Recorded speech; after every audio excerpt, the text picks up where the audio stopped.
Alright guys, welcome back to another edition of Raw Intuition Inside Scoop. Today we've got one of my longtime friends, AJ Darby, and she's here to discuss with us one of the questions that she got from one of her friends asking how to stay raw if you're looking to be 100% raw vegan.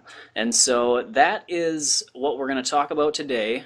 AJ is going to share her experience with going raw and what things helped her stay raw throughout the long term, and I'm going to share my experience as well. So, AJ, welcome to the channel.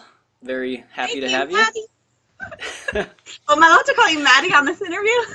Doesn't matter. You can call me whatever you want. So, yeah, we're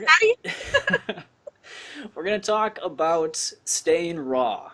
So, what was it that got you to go raw, and what was that like as you transitioned into it? Well, thank you for asking. So my story is that I actually went raw because I felt like, well, I had come out of an eating disorder, 15 years, and part of my recovery process was learning how to feed my body in an unselfish way. And I had heard about healing diabetes and epilepsy on a raw food diet. And so I kind of, it was like probably 10 years earlier, I felt like God said he was going to heal me. And so I'm like, well, maybe this is how. And so I felt like I owed it a shot. And so I just started experimenting with a bunch of different methods of eating raw, because I didn't know there's all these books on it. And so I read everything at the library and I just tried stuff out. And I eventually found that doing the fruit-based raw food diet was the best for me, for my energy, for healing. And there was one other thing that I can't remember what it was, but there's three factors that made it really good for me. And so it was my transition took like 3 years, because I was just like back and forth, back and forth, back and forth. But finally, I learned how to stick to raw. So we can talk about that. But yeah, was like probably, I don't know, it was back in 2008 when I tried starting, and then it was 3 years later that I actually started it. So it's been a while now that I've been raw. Nice. So what were there addictions or cravings to certain foods?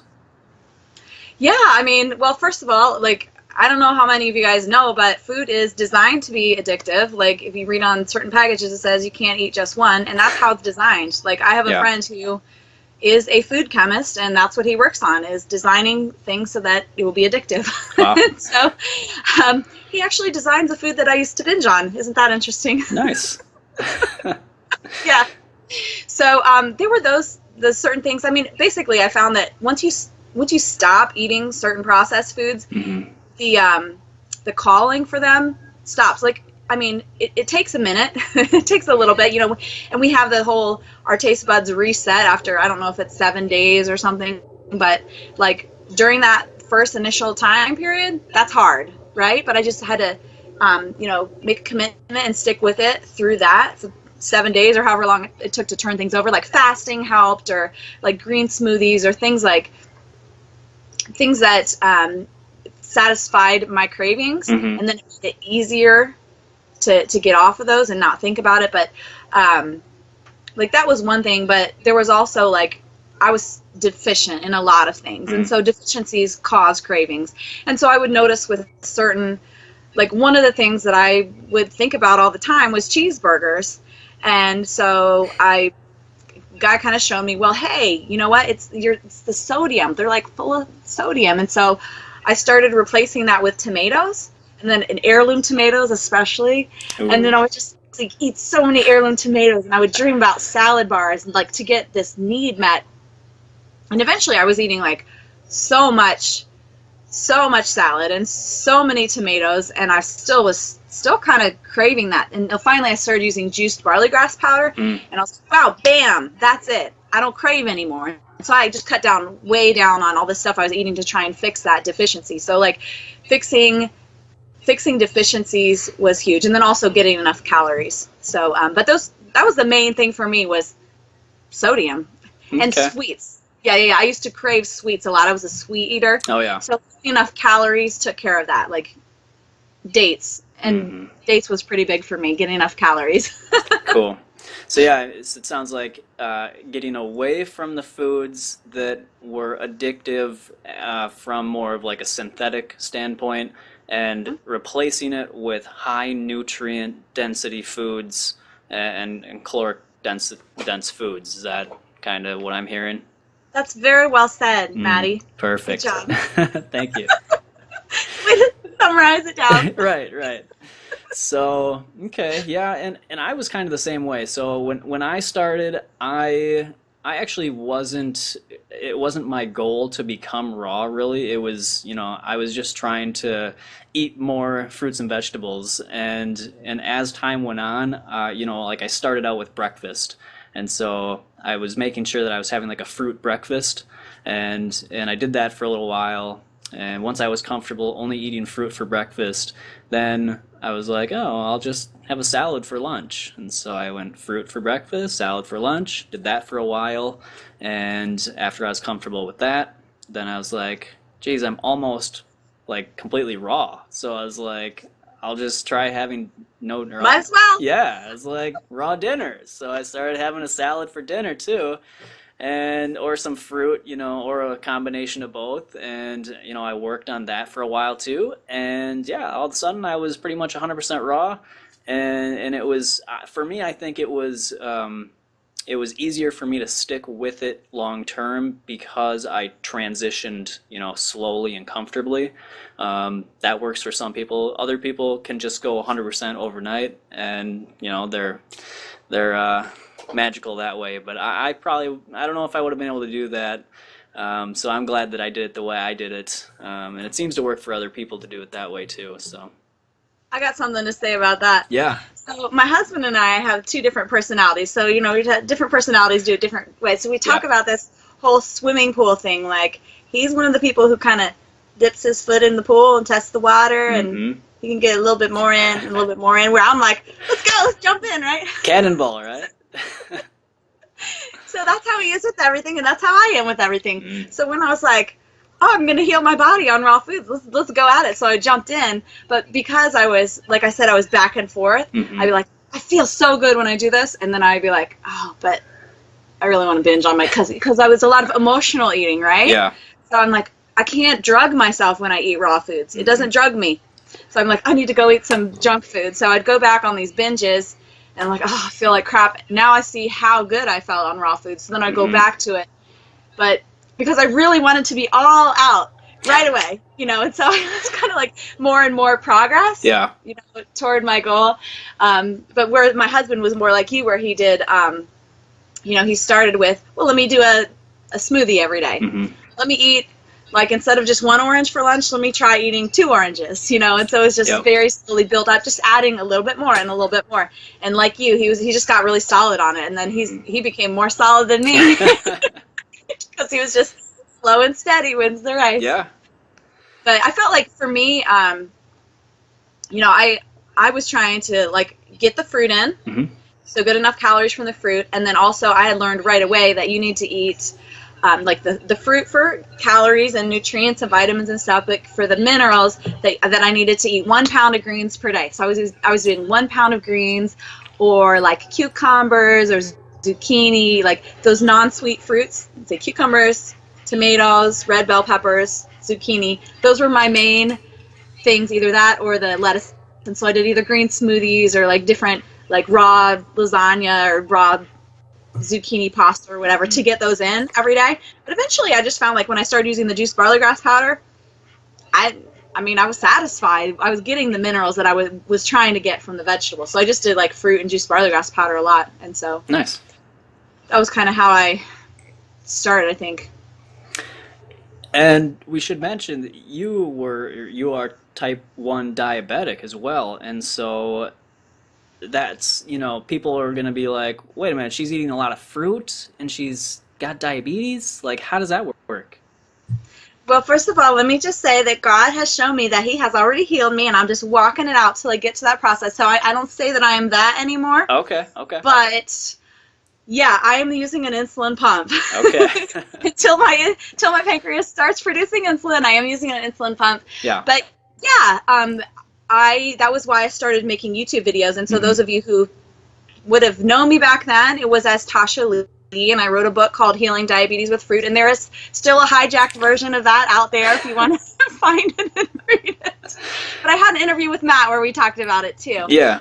But so you can actually watch that to hear more about that. Just look up the Tasha Lee and fruit and raw intuition or whatever. But yeah, it was.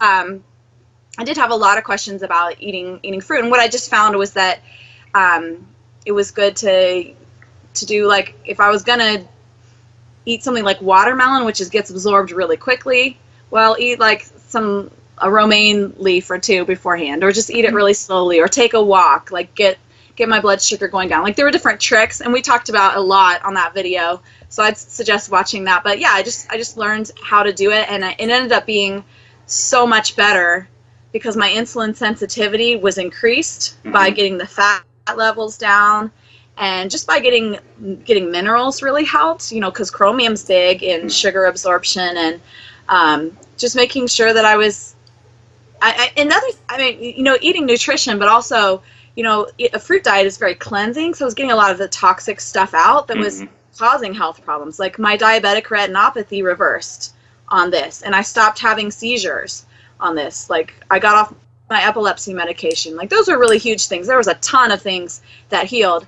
But yeah, most people were very surprised. My doctor was surprised I was eating 3 times as many carbohydrates as the rest of his patients, and we were still doing the same amount of insulin because my sensitivity was so good. So, yeah.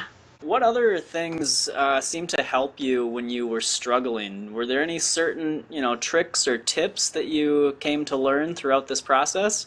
So one of the big struggles for me was social gatherings, because like holidays with my family, or going to parties, or going out to eat, or whatever, is really hard for me because of my emotional connection to the foods. Like, because I always ate that growing up, or it was a special treat when we went out to eat to get this, or like I was a caregiver and I had to take her to restaurants. That was my job. I'm like, really? They're going to pay for me to eat, and I can't eat the stuff on the menu if I want to stay raw, or I have to eat a stinking salad again, So I ended up finding that it was really helpful for me to find ways to treat myself.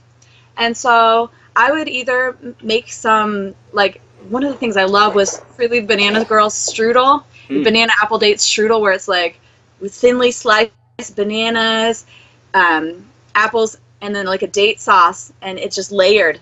And it is amazing. And everybody who eats it is like, oh, I can't eat very much of this. It's very rich. And I'm like, it's fruit. I'm like, okay, I'll eat the whole pan. Like, right.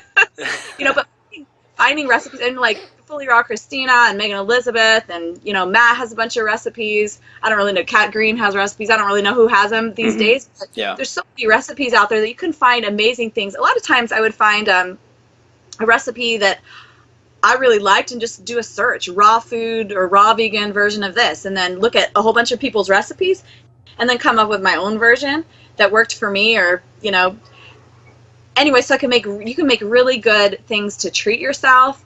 And I found certain things that worked for me. Like, when I lived in Ohio, we didn't have raw food restaurants, but I did find, like, they had raw vegan kale chips.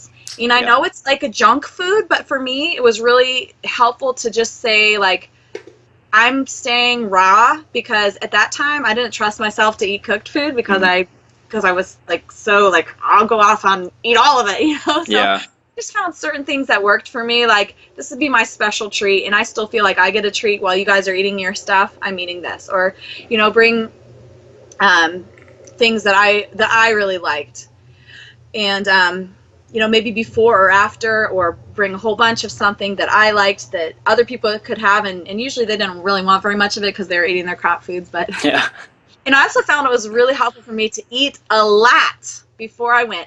Get so stuffed that I didn't want to even eat anything, and just know that I, like, especially dates, because it was so good to get the calories in, and if I did a green smoothie with dates and juiced barley grass powder and like maybe coconut water, or something that tasted good and got all of my nutrient needs met, then I could go somewhere and just, like, it didn't even look good at all. Like, a big thing is just satisfying our cravings with our nutrients, and then it doesn't, and just being, I could just be happy and enjoy the company, focus on the company there. So that was kind of a big one for me with transitioning. Yeah. How about you, Maddie? Oh boy. Yeah, I mean, a lot of the same things, especially going to social gatherings. I definitely would bring a lot of food. I would bring enough that I could share it with others because it's really, like you said, it's about connecting with the people more so than the food. But we use food to connect with people in this culture. So if you bring your own food, then you can share it with them and you don't feel as isolated and they don't feel as judged maybe that some Right. people feel judged if you're not eating their food. And so if you can kind of distract them with your food, then maybe they won't notice as much that you're not eating their food. Mhm. That's what I found helps. Also, being educated about why you're doing it, knowing why you want to eat this way, so that if they question you, that you don't look like, you don't feel that anxiety because you don't know how to answer them. You can, if you're, and you don't have to know like every single detail. You just have to have a general basic understanding of the nutrition and how it's benefiting your body. And even if you don't know any of that, you can just tell them, hey, I feel really good eating this way. I don't know why, but I've started eating this way and I love it so much. I've never felt this good. So I'm just eating this way. No offense to you or what you're doing or your food. It looks delicious, but I'm doing what is good for me right now, and that's all you got to say, really. And most people will accept that, and hopefully they're not going to keep pushing you to eat something you don't want to eat. Sometimes they do. Yeah, they do. And if, I like the idea, I've heard people say that you can just tell them that your doctor told you, you went to the doctor and he put you on a specific diet plan and you're not supposed to eat that stuff. So the doctor is usually a good, scapegoat for that sort of a thing. That's Um, thought. Well, I yeah. want to say before you switch topics, that education thing, Hmm. that was so important for me Yeah. because I read Don Bennett's book, well, actually all three of his books, Mm. and it would like the first one was avoiding degenerative disease, Hmm. and the second one was the Q&A raw food, and the third, it was mostly those first two that were so huge for me. And just reading it, I was like, oh my gosh, now that I know this stuff, I just can't, like, there's no way I want to eat cooked food. Right. Oh my gosh, after I was educated on it. And I think that's a huge thing, is just like you said. And I was sitting there at this salad bar eating all this extra stuff on my salad, reading this book, going like, this is going to be my last salad. Yeah. At all these goodbye parties. Right. Yep. Yeah, and a lot of people can feel like they're depriving themselves, or they have to give up so much stuff. They don't know what they're going to eat. But again, the education comes into play because you understand that there is actually quite a wide variety of foods that we can eat.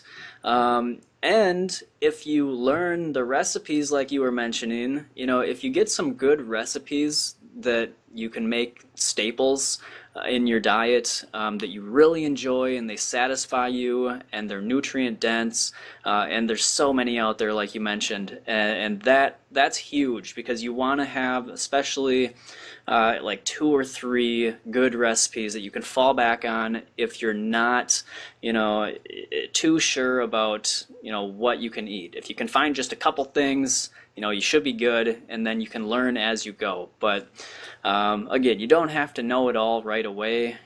Just find out why you want to do it, because when you know why it's going to benefit you, why why do you want to be healthy, and that makes it a lot easier to stick with it and to just stay committed. So yeah. I feel like on that deprivation thing, I made a whole video one time. It was like almost an hour on getting past that deprivation mindset. Mm. But like a huge thing was, I used to think, oh my gosh, if you eat fruit, all you can eat is bananas, apples, and oranges. Like, Yeah. that sounds awful. And then I made this list. I'm like, okay, when I chose to do it, I'm gonna look up all the fruits there are. And so I made this list of like every single fruit I could find, Mm-hmm. and I just went through it. And I read it. I'm like, okay, I'm gonna keep my eye out for these fruits. And so I would start visiting like Asian markets or like Mexican markets, like Hispanic markets or international food markets, and then finding, oh, here's that one. Here's a sour sop. I'm going to try a sour sop. Oh, a cherimoya. I'm going to try a cherimoya. And then I found new favorites in like dragon fruit or like, you know, or ordering fresh dates. Like if you talk to people who are eating a fruit diet, you can learn some tricks about, like, if you go to Batista Date Farm, 7 Hot Dates, you can get amazing dates that taste like glazed donuts. Right. You know, like, who feels deprived when you're eating that? Yeah. It makes a huge difference. But my favorites, when I lived in Ohio, there's like not as much variety there, so I would go to the frozen fruit section, tropical fruit mixes, and those were so good, and use those like in my smoothies. Or I had a lot of banana ice cream. Oh yeah. You know, ripe bananas, freeze them, and then stick them in your blender, and you can make ice cream. It's just like McDonald's soft serve. Yeah, like exactly. All these different varieties of banana ice cream. Like that was big for me. And then the zucchini pasta, and those were kind of my staples. Then I would do other things here and there to make it more interesting, but yeah, I really agree. Like finding something you like, and then bringing in more stuff for variety where you can find it. Like Meijer had a tropical fruit section where I was amazed the different tropical fruits that they had there. Yeah. I don't know if you have a Meijer, but stores have them, you know. Yeah, and that was another thing that I want to mention is to go to different stores. Don't just shop at one place. You need to scope out all the different grocery stores where you live, because when I go grocery shopping, I go to like 4 or 5 different grocery stores, and because each store has their own, you know, like one store has really good bananas, has the best bananas, and they're always ripe, and then you go to another store and they have like the best apples or oranges or pears, and then, you know, I go to Asian food stores to get like more of the tropical fruits, like the mangoes, papayas, and some of those other things like cherimoya and longan fruits. You know, the Asian food stores have so much variety that you don't get in your regular food store. So definitely check those out. That's a huge help. Having the variety is definitely huge.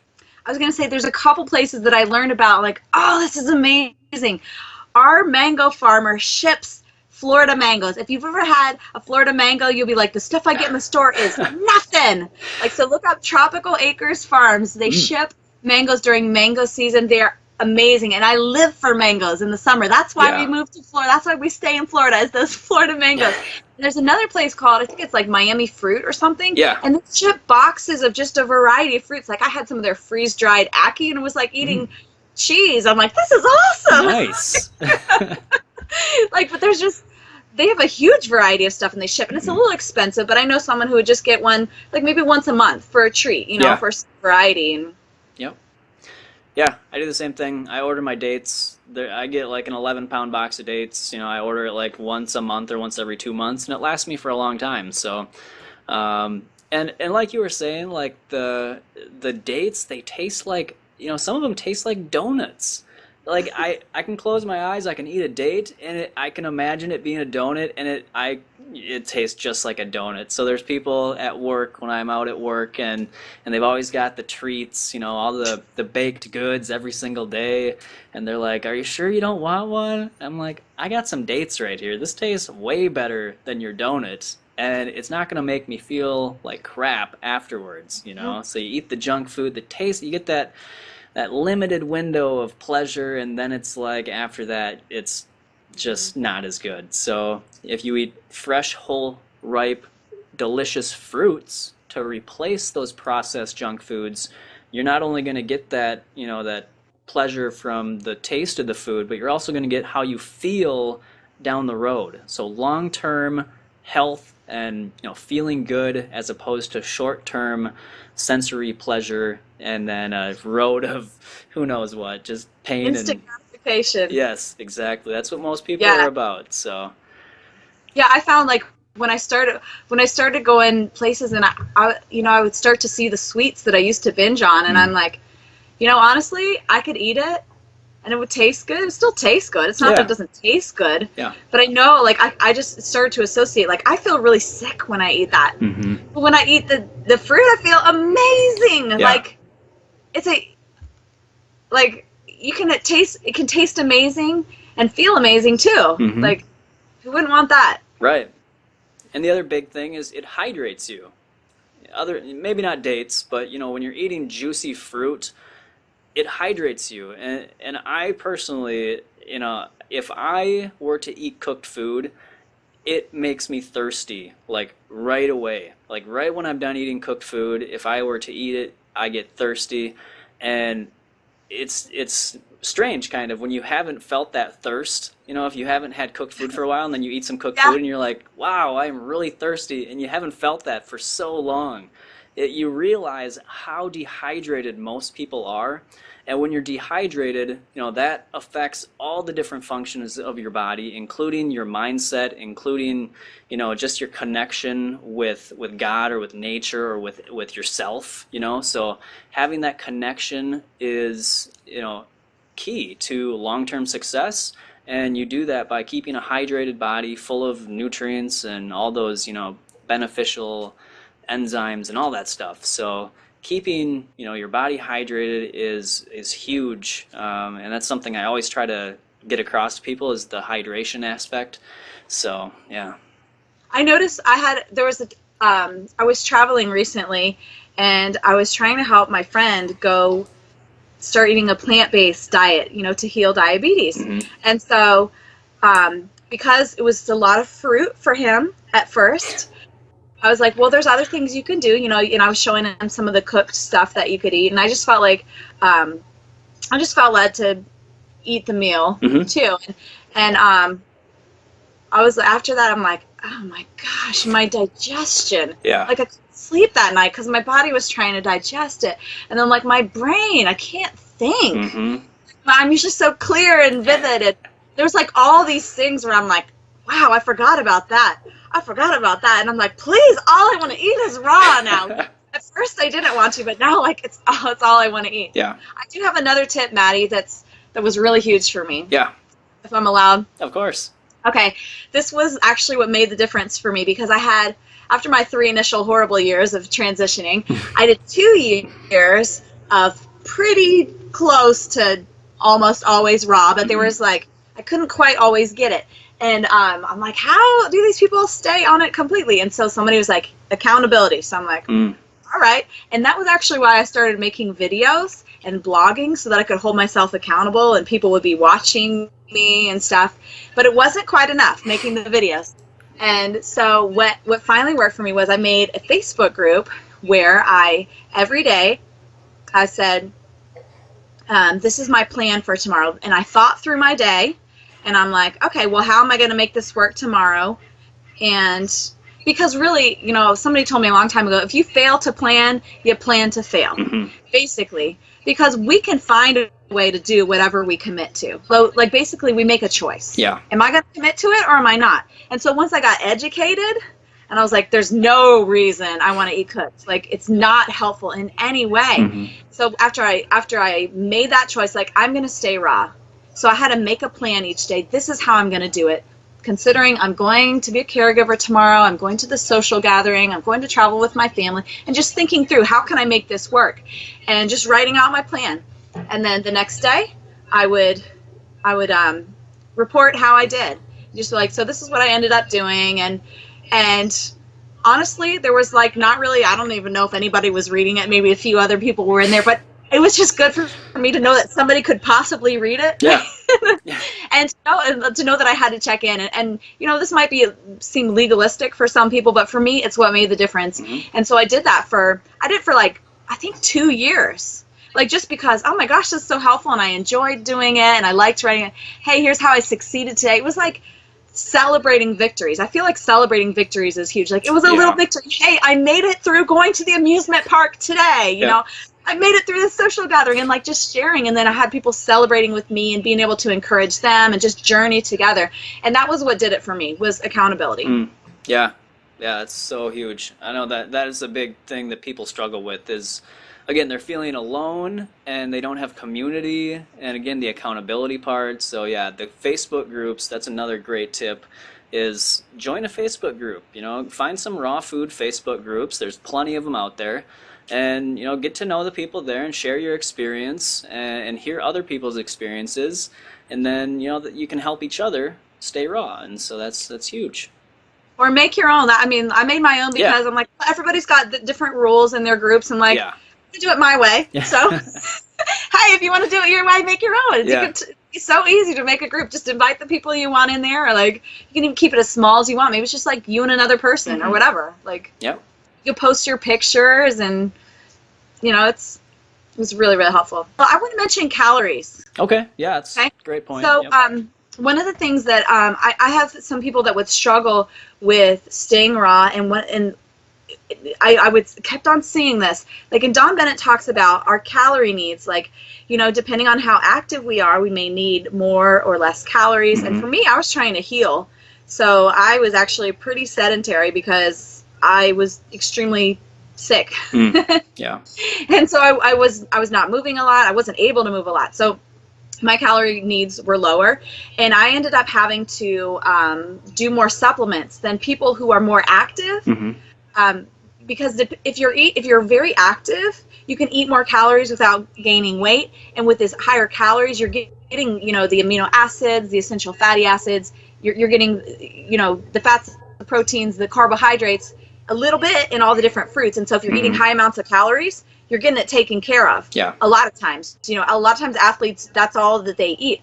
Now for me, if the minerals aren't in the soil, they're not in so you can still be lacking in minerals, right? But sure. For the most part, they don't have to supplement as much as someone who's eating a lot fewer calories like I was. And so I ended up needing to supplement with raw vegan. I used like Sun Warrior protein powder, which is raw vegan. I used raw meal, which is all the known nutrients. I used Green Vibrance, Maximum Vibrance, and they're plant, raw supplements to help me get those levels of things up. And that made a huge difference for me, because if you're feeling crappy, like it's really like a lot of times, and this is another thing, if you're feeling crappy from not getting your nutrient needs met, or sometimes we can feel crappy because we're not sleeping enough, and then we're like, oh man, I'm just tired.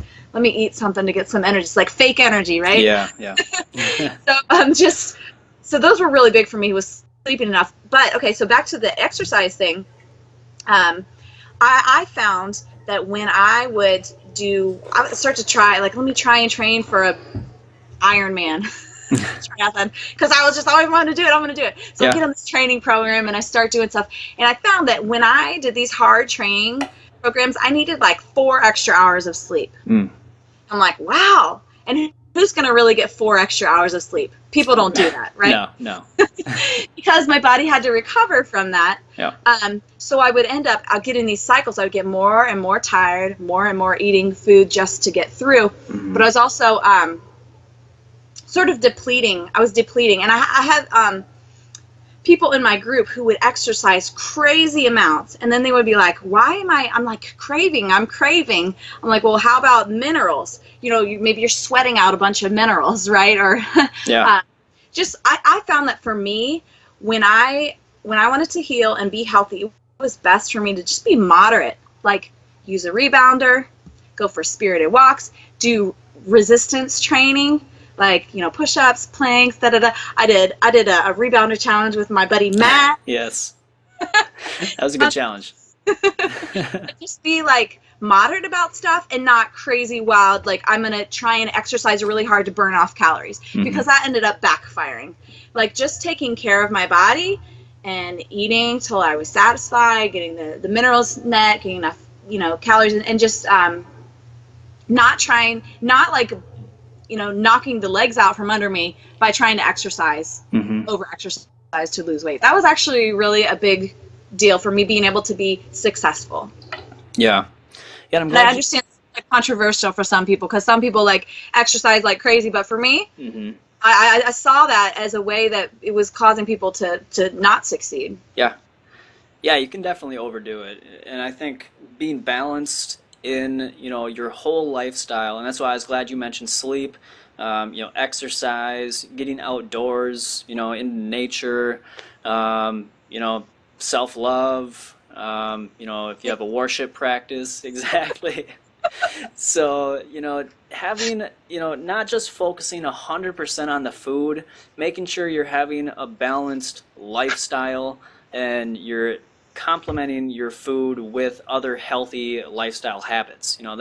That's another big reason why people succeed, is because, again, the food is really important, but all those other factors, they really have a compounding effect, and they help you to feel really good if you're using all of them to your advantage. So don't just neglect, sleep or exercise or, getting outdoors, anything, things like that. So it's just important to really focus holistically.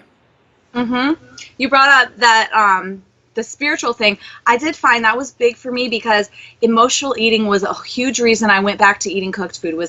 I had some emotions, and I'm like, what am I going to do about this? So I had found during my eating disorder recovery process that I could use these signals.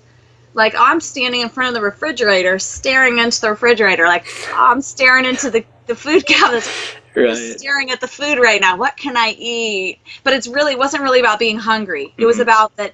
But I learned to use those as like a flag, like, hello, there's something that's bothering you right now. And to just, let that trigger me, like, oh, hey, God, what's going on here?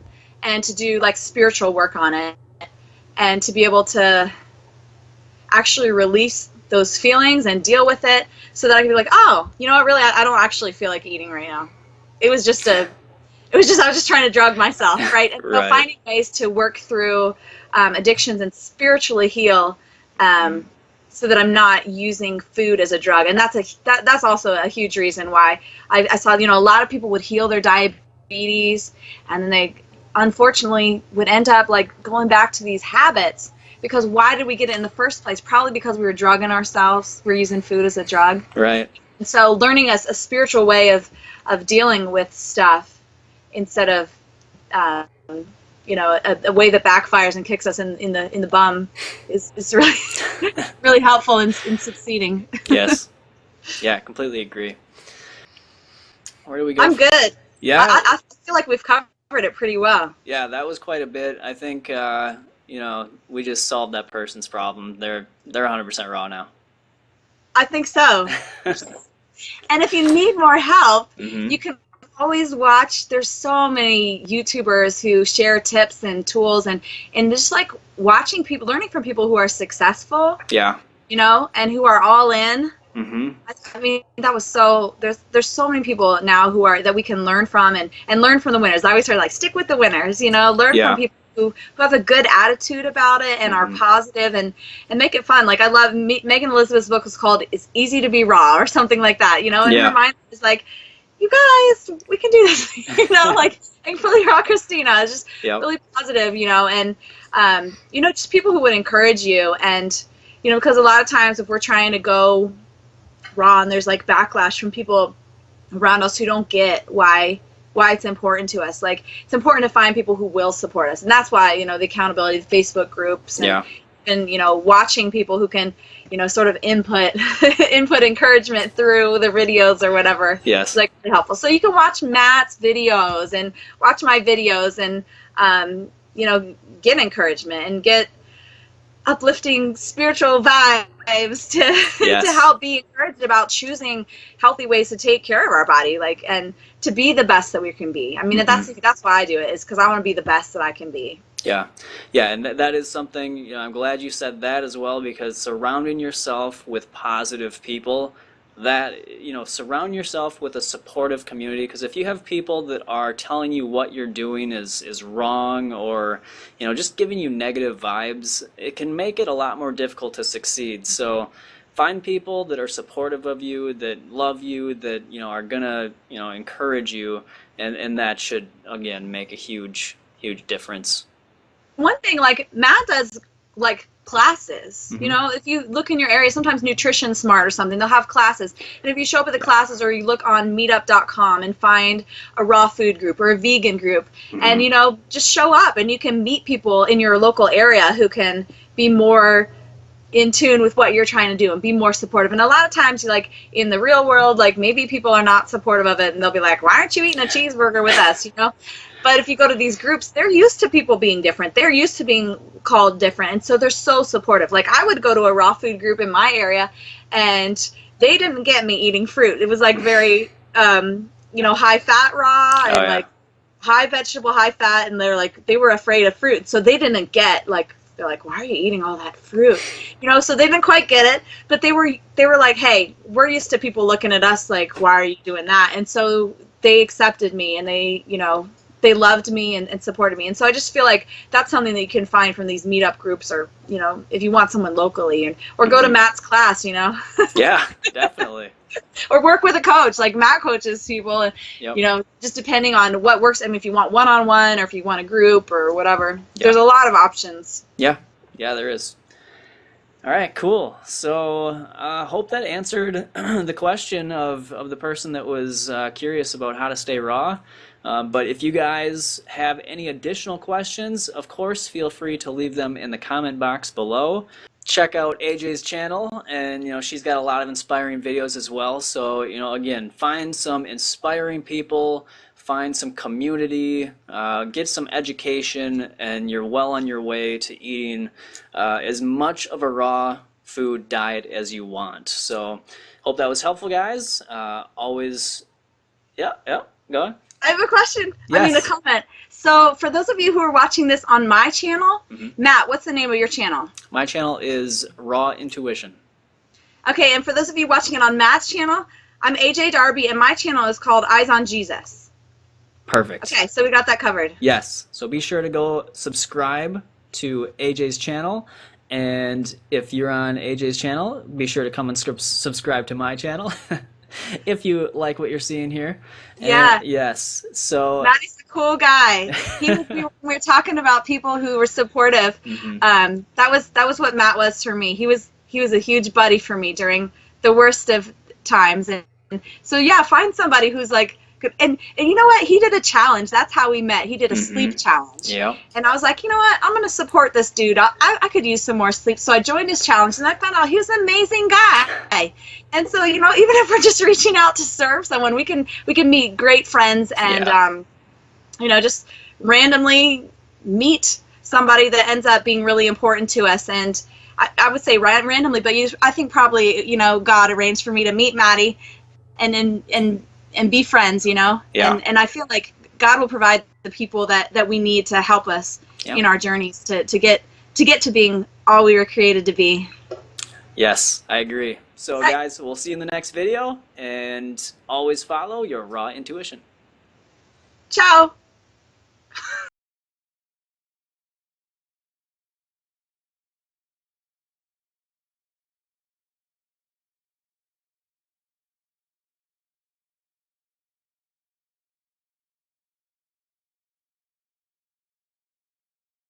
Detoxify your mind and body.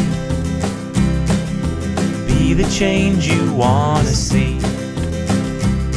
Small steps towards living better. Small steps to where I want to be.